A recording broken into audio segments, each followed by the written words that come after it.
शिंदेंच्या शिवसेनेच्या आमदारांची मुंबईच्या वांद्रे येथील ताज लँड्स एंड हॉटेलमध्ये बैठक आहे। या बैठकीसाठी शिंदेंच्या शिवसेनेचे आमदार हे उपस्थित आहेत। या बैठकीत गटनेत्याची निवड करण्यात येणार आहे। या आमदारांना मुख्यमंत्री एकनाथ शिंदे हे मार्गदर्शन सुद्धा करणार आहेत। पुन्हा एकदा जाऊया, आपले प्रतिनिधी पंकज दळवी आपल्या सोबत आहेत। पंकज, तुम्ही मगाशी सुद्धा बोलताना या बैठकीचा उल्लेख केलात। बैठक ही अगदी थोड्याच वेळात सुरू होईल अशी माहिती तुम्ही दिली आहे। गटनेते पदाची निवड होईल, मात्र त्या व्यतिरिक्त या बैठकीमध्ये नेमकं काय होऊ शकतं? मुख्यमंत्री शिंदे कोणत्या विषयावर मार्गदर्शन करू शकतात? विक्रांत, दोन महत्वाचे मुद्दे आहेत त्याच्यामध्ये। सगळ्यात महत्वाचं म्हणजे एकनाथ शिंदे यांच्या शिवसेनेला 57 आमदार जे आहेत ते निवडून आलेले आहेत आणि सोबतच 4 आमदारांनी त्यांना समर्थन दिलेलं आहे। म्हणजे एकनाथ शिंदे यांच्या शिवसेनेच्या आमदारांची संख्या जी आहे ती आता 61 झालेली आहे। 57 निवडून आलेले आमदार त्यांच्या पक्षाच्या चिन्हावरचे, 4 अपक्ष आमदार।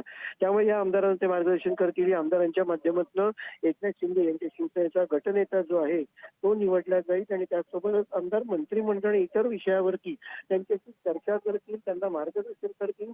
सगळ्यात महत्वाचं म्हणजे कुठलाही चुकीचा मेसेज महायुतीमध्ये विसंवाद आहे किंवा कुठल्याही पद्धतीनं महायुतीमध्ये किंवा शिवसेना पक्षांतर्गत मंत्रिपदासाठी चढावण्या कुठलाही मेसेज चुकीच्या पद्धतीने गेला नाही पाहिजे, हे सगळ्यात महत्वाचा मुद्दा याच्यामध्ये असणार आहे।